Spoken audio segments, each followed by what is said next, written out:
You are listening to the podcast That's Life in Sweden, or as we say in Swedish, Sånt är livet i Sverige, with me, your host, Lisa Uusimäki.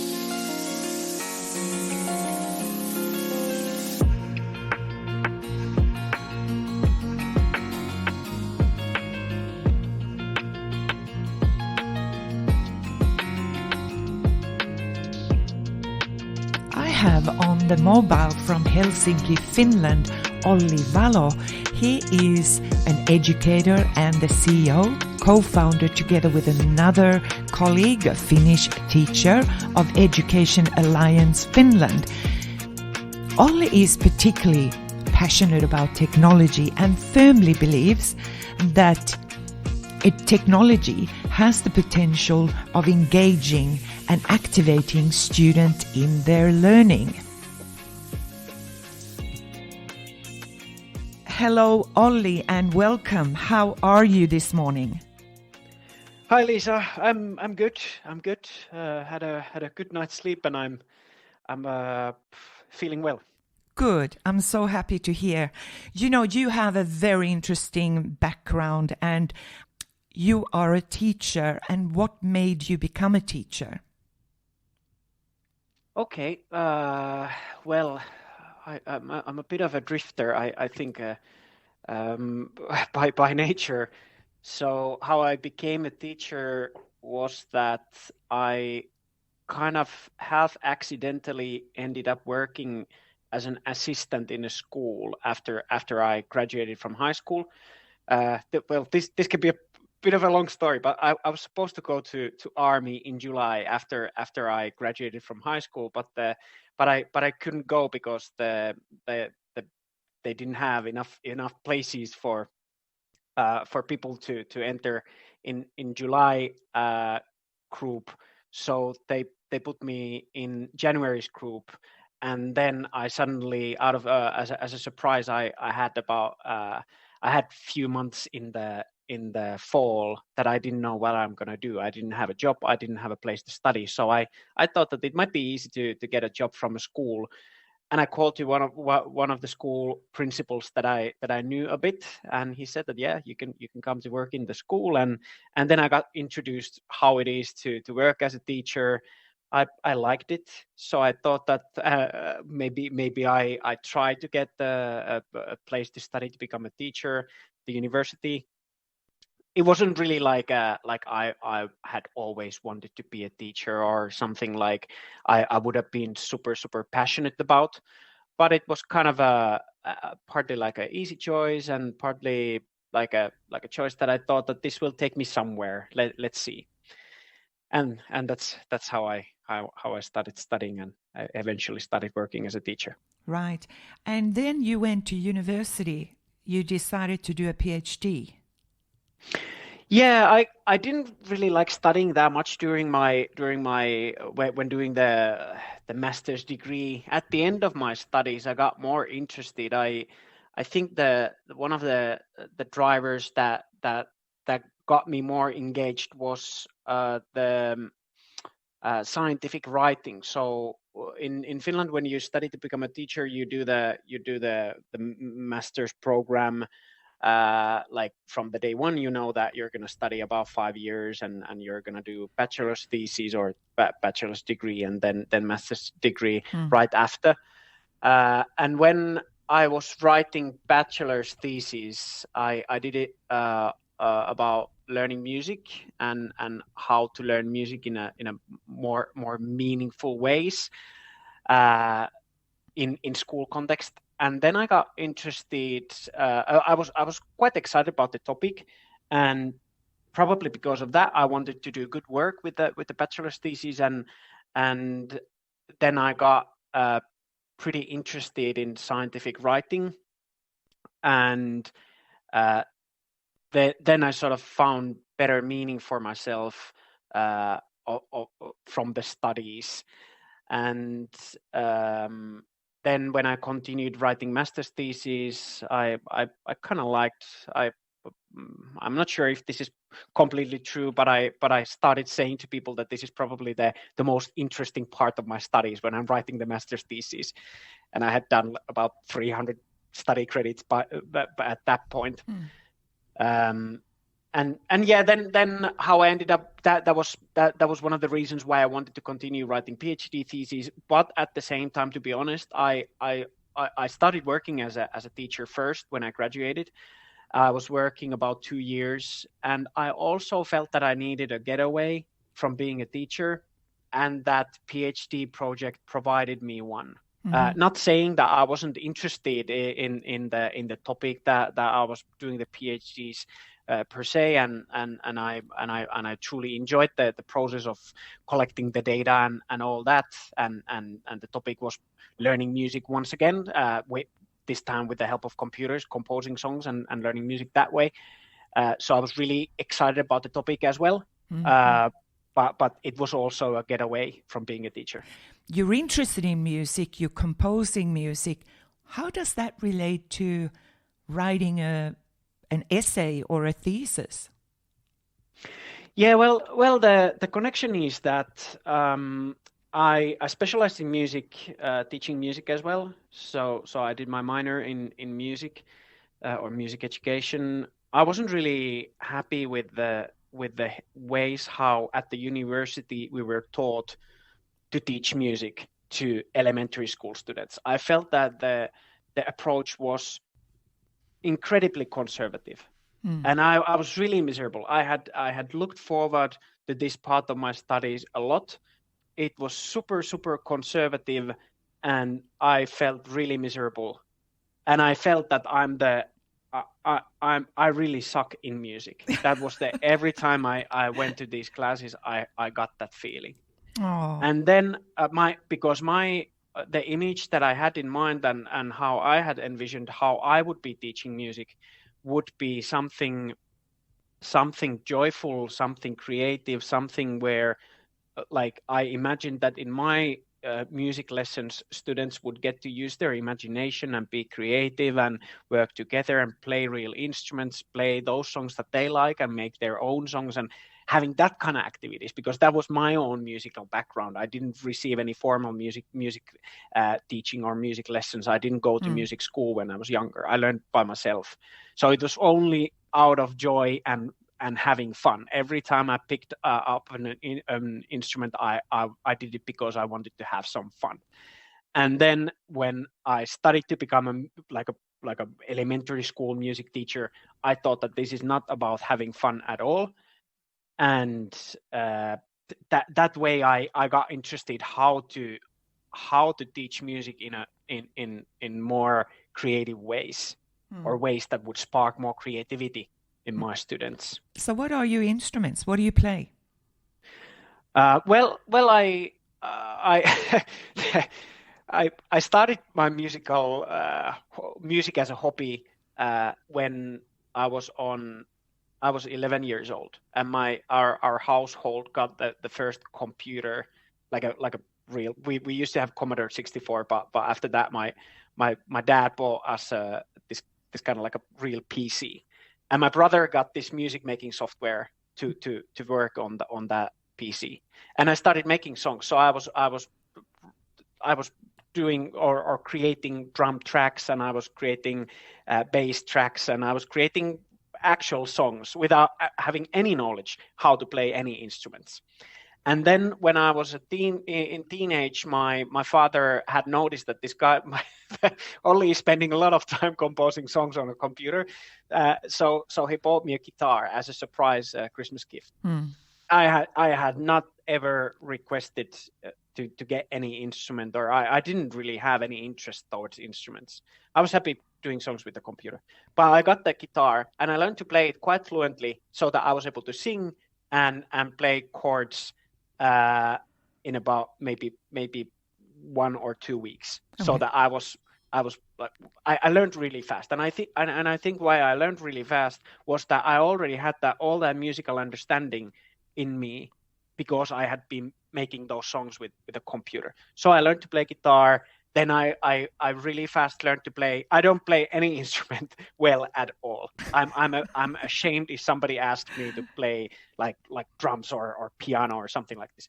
But I can play very many instruments in a way that if I record my playing and if I edit my playing with a computer, I can make it sound good enough. So I play guitar, drums, piano, bass. I can play. Mm-hmm. And so I'm looking forward to some of your music. Yeah, yeah. I can share some songs.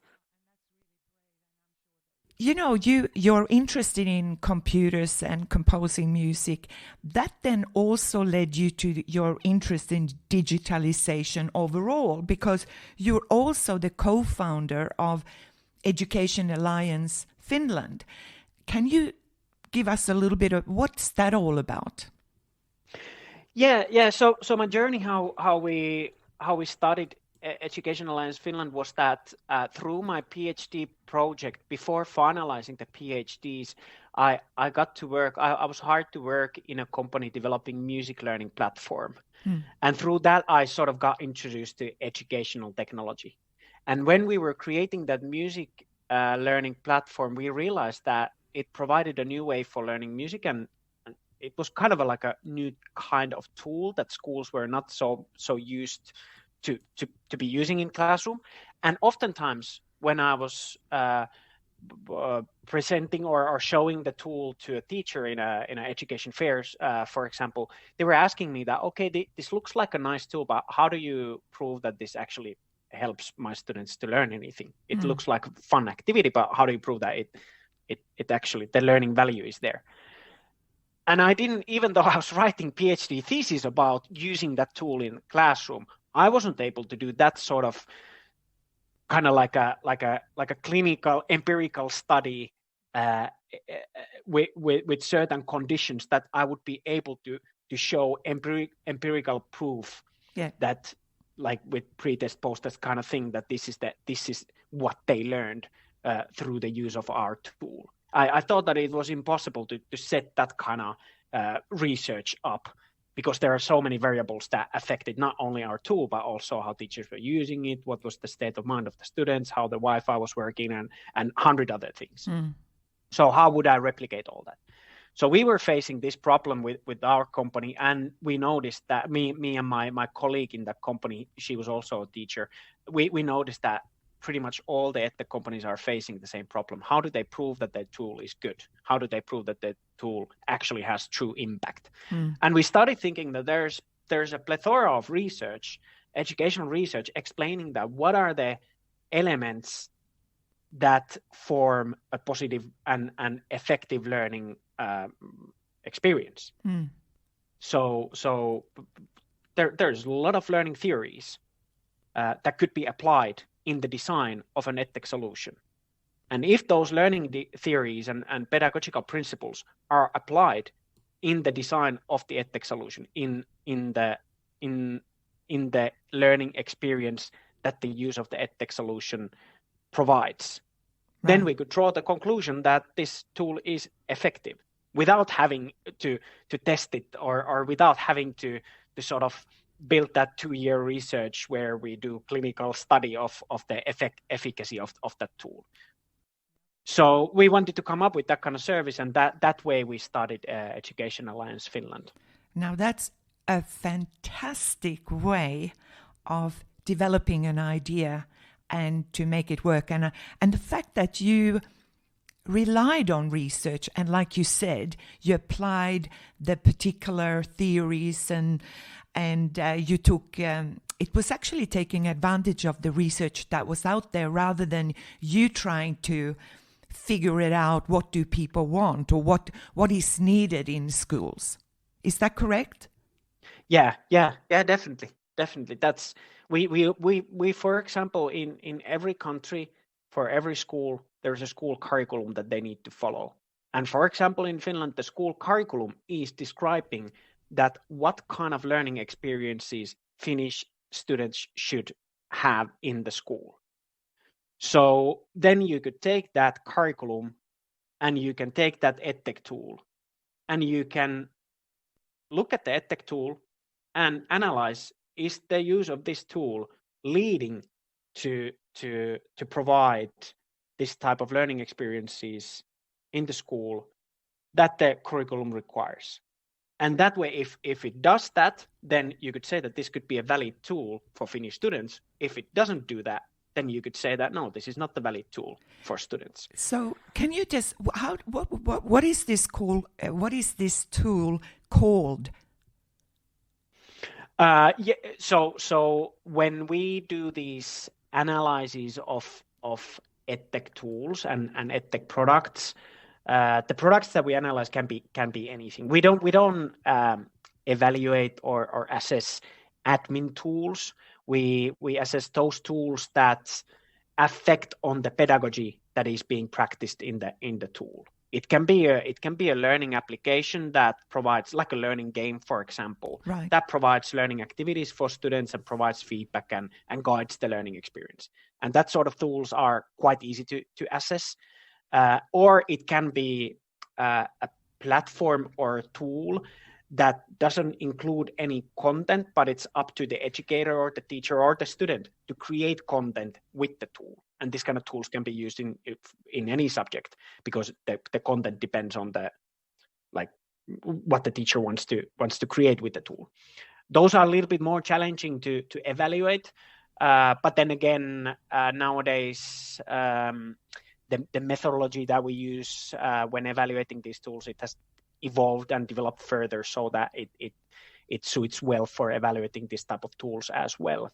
So when you're talking about tools, we are talking about technical tools like apps or software programs or platforms. Is that? Yeah. The majority of the evaluations that we do are for software applications, digital environments. I suppose that they are all more or less the same thing. I prefer to use term educational technology because it kind of includes everything, whether it being an app or browser-based software or software that you install on a computer. So edtech tools mainly. Got it. Yep. Great explanation. Now, you have a special interest in digital transformation and responding to the changing needs of the society. Can you explain what you mean, and also some of the challenges, how technology is actually responding to the needs of schooling and education? Yeah, sure. Well, when I was working as a teacher, I was continuously, every day, every lesson, I was wondering about it, that the sort of setup that we have in schools, where you have 20 to 30 to 40 students in one classroom, and then most of the times there is one adult, the teacher, the educator, trainer, who is hosting the session and facilitating the learning experience. And if the lesson is planned really well and you manage to keep your students active all the time, the engagement is probably relatively fairly good, and there are no big issues there, that like everything goes fluently.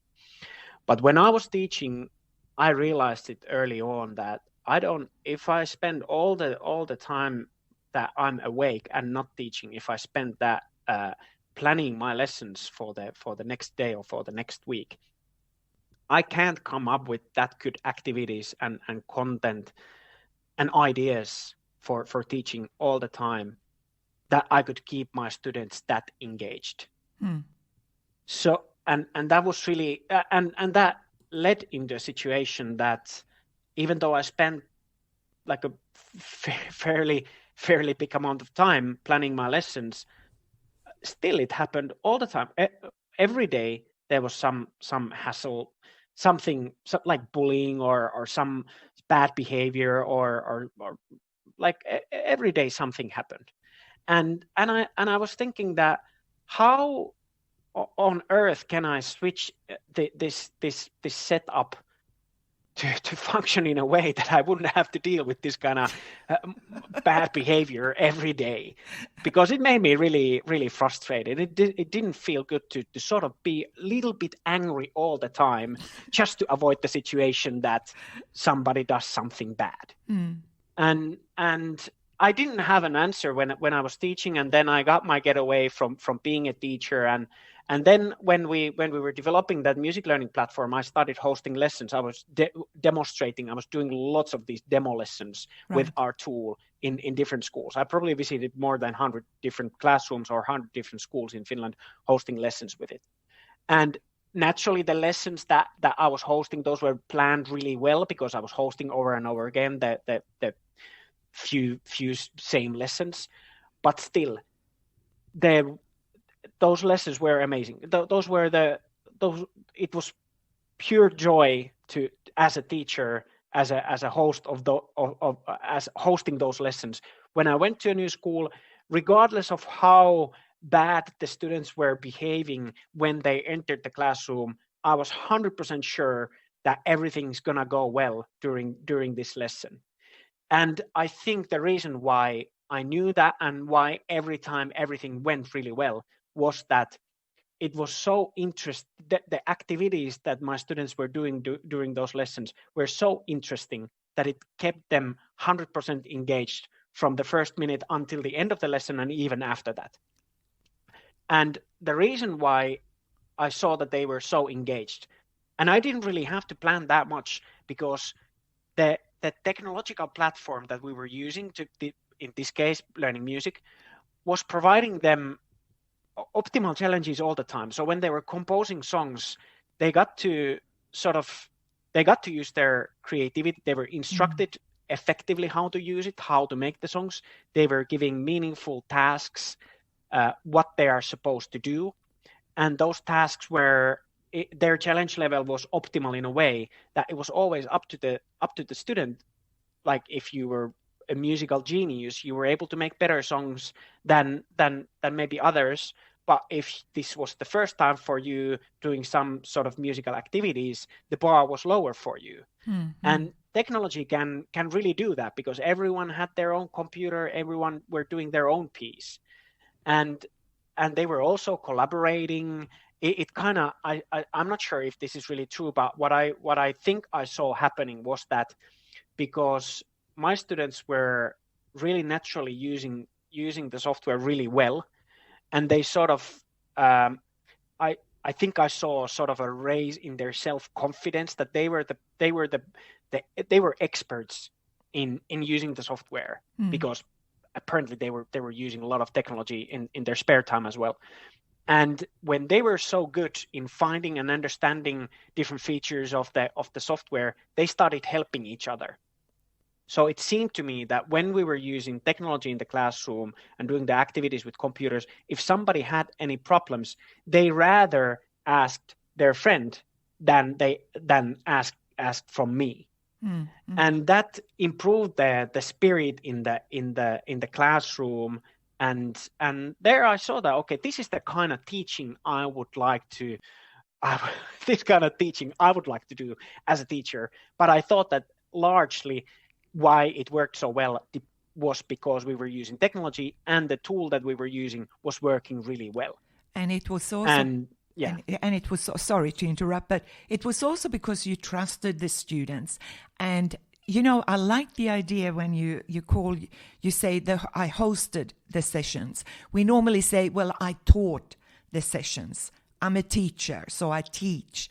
But you actually, you have switched around the word from teaching to hosting. Oh, that's a good point. I did it unconsciously. Probably it just describes better my role in there. And I think that this is important in general when using technology.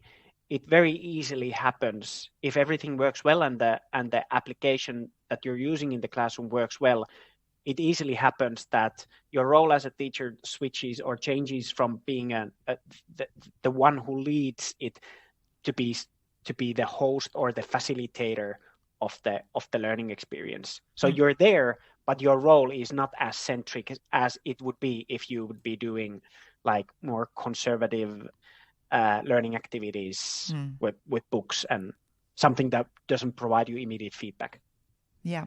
And of course, like you said, it's an effective way to have kids, and I love the idea that when you get kids excited and active, and they're actually very helpful of each other if they don't understand something, and that raises their confidence, and that absolutely stops bullying.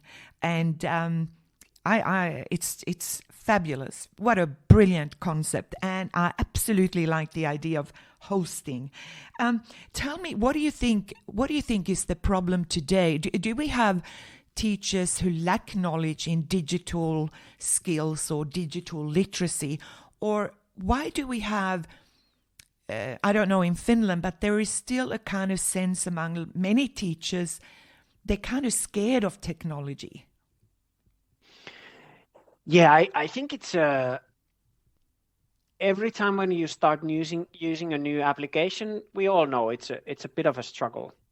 Like if you would have proposed that let's take this call using an application called XYZ, and I wouldn't know the application beforehand, I would naturally think that, oh, can't we do this with some application that I already know, or can't we do this the old way?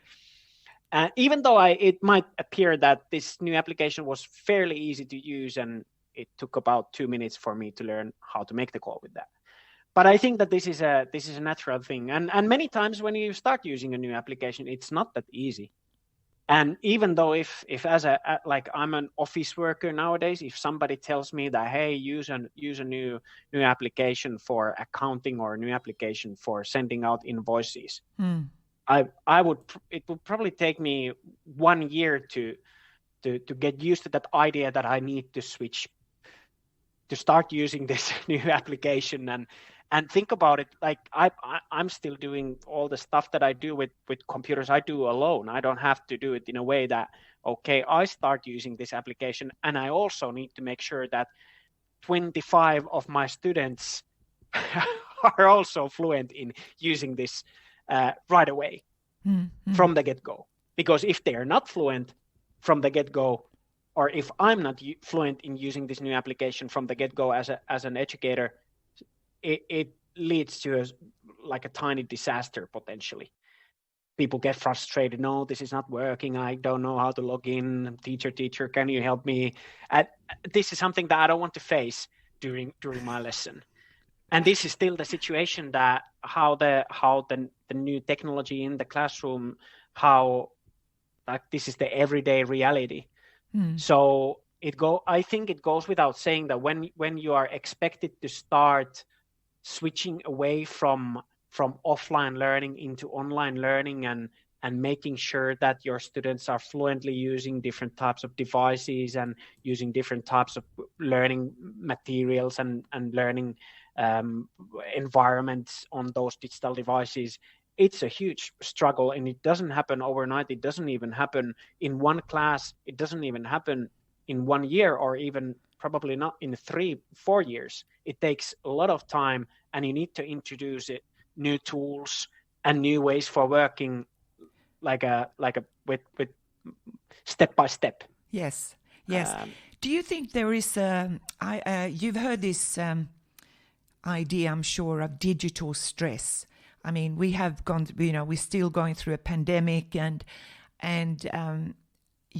there's a lot of research talking about digital stress, particularly among teachers who find it's, I don't necessarily know if people find technology difficult, but it's the overwhelming amount of technology that is constantly coming out, and there is so much to choose from that can confuse this idea. And when you just mentioned that it's about step-by-step learning a particular tool, and then you just find that, oh, well, we're not using that tool anymore, we're going to use this tool.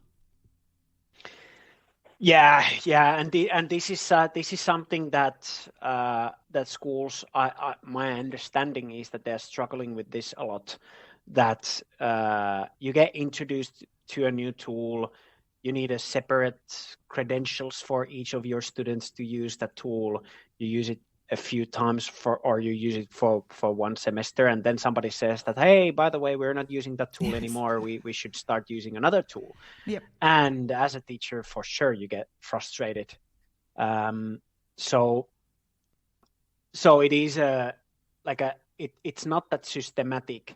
And it's very understandable. It's not that systematic. The procurement of EdTech, the implementation of new EdTech tools, it's not systematic. We don't have any routine yet to do that. And it leads to a situation that you probably get tons of frustrated teachers saying that, oh, I'm overwhelmed with all these tools and I would just rather do things in the old way.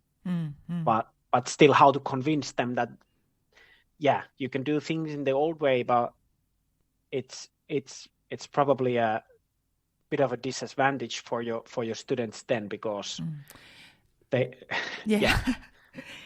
But you know what you're actually saying is, I think there is something called that there is a misunderstanding among a lot of people, or particularly a lot of educators, understanding the idea of why we use technology.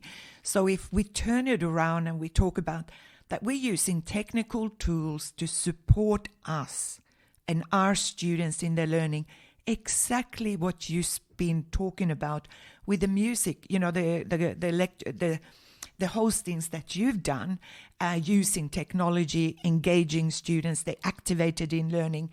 And I think if as teachers and educators, we actually understood that technology is meant to support us. It is not meant to take over the role. Yeah, definitely. And this is, at the end of the day, how effective the learning experience is that you provide as an educator, or that you host as an educator to your students.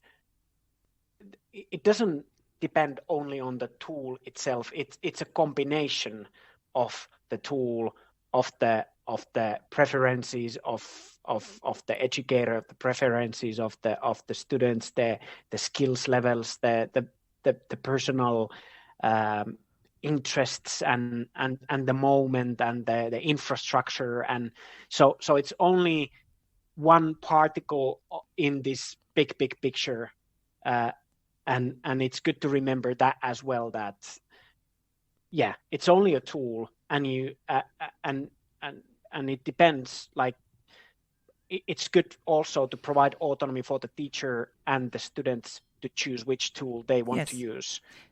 Yes, exactly. And so teachers, those who are really into technology and they love this new continuously development of new software or programs, go ahead. But it should be, I suppose we should be respecting each other's knowledge and understanding and how we teach. And, it's the autonomy of the teacher and how we use tools.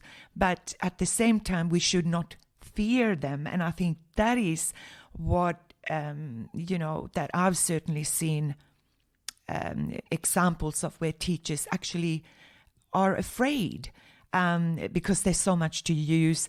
There's a lot of confusion about a lot of the terms in technology that continuously changes. Blended learning, hybrid learning, high flex learning, and teachers, what are these all terms? I thought blended learning meant this. Yeah. And I think that you're absolutely right about the language and the terminology. That's also really important. And I think that the EdTech developers and the learning solution developers could do a much better job in that area, because at the moment it feels like everybody wants to invent their own vocabulary, how to describe their product. Exactly. And you might visit 4 different websites of 4 different quiz tools or quiz platforms, and you might see that one platform, they call themselves a social collaboration tool, even though it's a quiz tool. Another might call themselves a gamification Yes. platform for learning. And third one comes up with their own unique vocabulary. And as a teacher, you just need a quiz tool, but you don't know what are these quiz tools or not. These are some like something else maybe, or this is something. Of course, it's understandable. We are in the very early stages of edtech implementation, but still, I would suggest that we should always consider try to find what are maybe the standard terms and use those. Yes. And the other one with that a lot of educators have a problem with, they think when they go into a classroom and, we have, for example, now digital technology meant to, cameras and the whole lot, all these kind of tools. And the thing is that when a teacher turns something on and it doesn't work, the first thing the teacher will say, it's my fault. And that's another one, because they feel as though they need to understand the technology behind the tools, which it's simply impossible. Yeah. Do you know what I mean? So you have developed a technology, an ed tool, and why do I need to know how it is built? Yeah, it is true, and I don't really know how to solve this issue, because at the same time, if the tool is not working, in a way, it's good that the educator is first thinking that, did I do something wrong?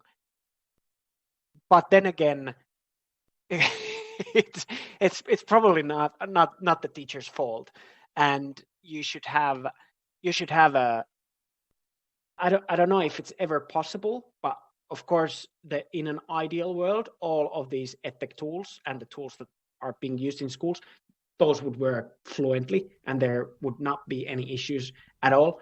But then again, there are always some issues. So Yes. how to support the teachers in these situations? I think that this is a big responsibility for the tech providers. Yes, and a tech provider, every school should have a tech provider. Yeah, and I remember once when I hosted a demo lesson of with the music learning platform, and I left the school. I was hosting it in the ICT classroom. Back in the day, there used to be these separate ICT classrooms, schools with lots of PCs. I remember that there was one computer that had some issues with the plugin of the headphones plugin. Right. And because all of the students were composing songs in the same room, everyone was using the headphones. So I hosted the lesson. Then the teacher said that she's gonna continue. She's gonna have, like, she learned how to host the lessons with the tool, and she said that she's gonna host similar lessons to her own students, during the afternoon. And I was already gone. So I was driving a car back to the office, and she calls me and says that, hey, Olli, there's some issue. There is I'm with the student now. He doesn't hear anything from his headphones. And I said that try to push the headphones plug in a little bit tighter. And she tried to move it a bit. She moves it a bit and she says, oh, now it works. Thanks, bye. But this is the reality. She wouldn't have noticed it probably unless I had noticed it beforehand. Yes. And this is the kind of support. This is the level of support that you probably need to provide for your clients if you aim to sell your edtech tool to be used in a school. Absolutely. But you have also you have also the thought that that technology, how technology is implemented in school, is different from how technology is implemented in businesses. Yeah. There are definitely there are differences. I don't know what would be the like in office jobs, where your main, like, the biggest part of your day you spend in front of your laptop, and you're using different software throughout the whole day.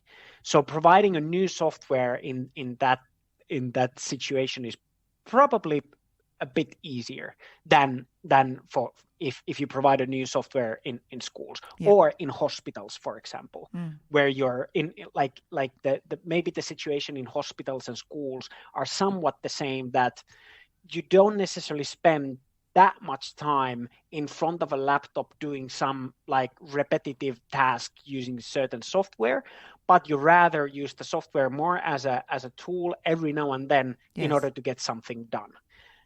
And in that context, and in hospital, your clients are the patients whose needs are urgent, and in school, your clients are the students whose needs are urgent. If the need doesn't get fulfilled pretty much immediately, the situation will fall apart, or something goes wrong. And in that kind of setup, I think it is like you said, it is harder to introduce and implement new tools. It's more hectic in schools than it is in corporates, I suppose. Yeah. In a LinkedIn post, which actually I became so interested in reading, is that by an article by Perna, I think it's Mark Perna, who wrote this year that there is an exodus of teachers in the US. And in your response, you actually wrote, in Finland, the situation is even worse, with 6 teachers out of 10 reported having considered to quit teaching. I was totally floored. I thought, what on earth is happening in Finland? Yeah. This is according to research by the Teachers Union. So they put out the survey. I think it was September 2021, and 2,600 teachers replied, and 60% of those teachers, and they teachers from different education levels, from kindergartens to vocational education high schools. 60% of those teachers were said that I think during last 3 months they had considered quitting and starting another job, and it sparked a good conversation. I posted that on LinkedIn. Yes, it sparked a good conversation.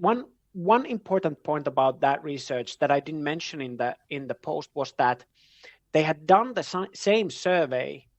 I think it was done on previous year, and only a bit over 30% of teachers replied that they had considered quitting or starting to do some other job.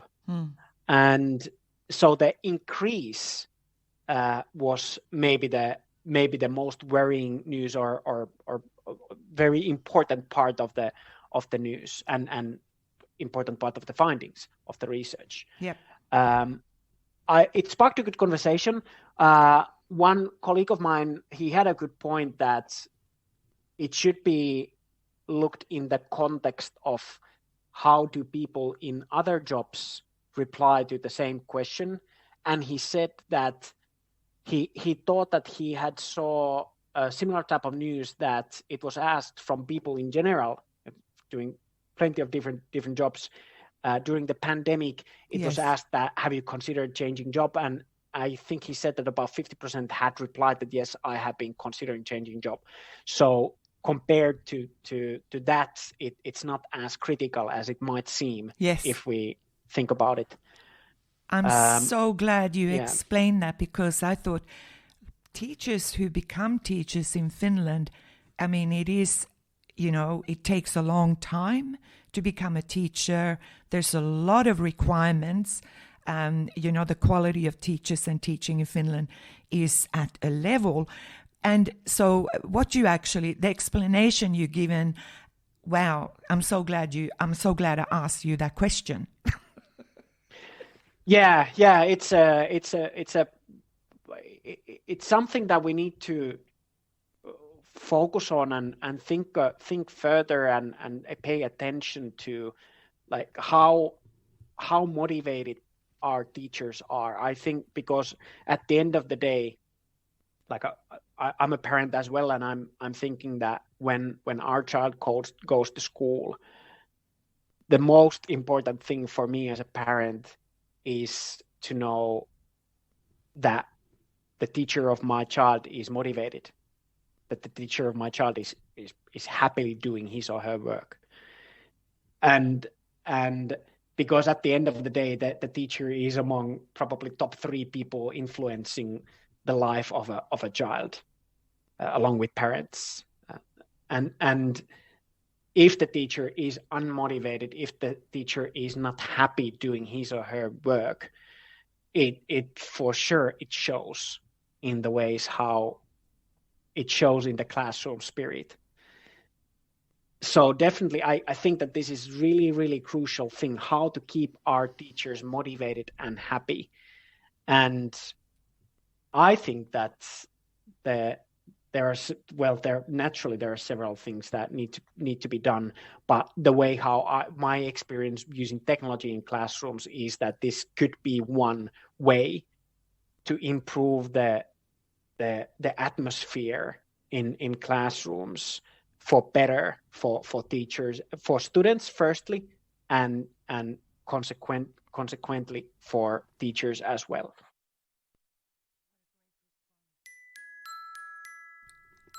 It's been absolutely terrific speaking with you. Thank you, Olli. Thank you, Lisa. This was pure joy. Very nice experience. Thank you.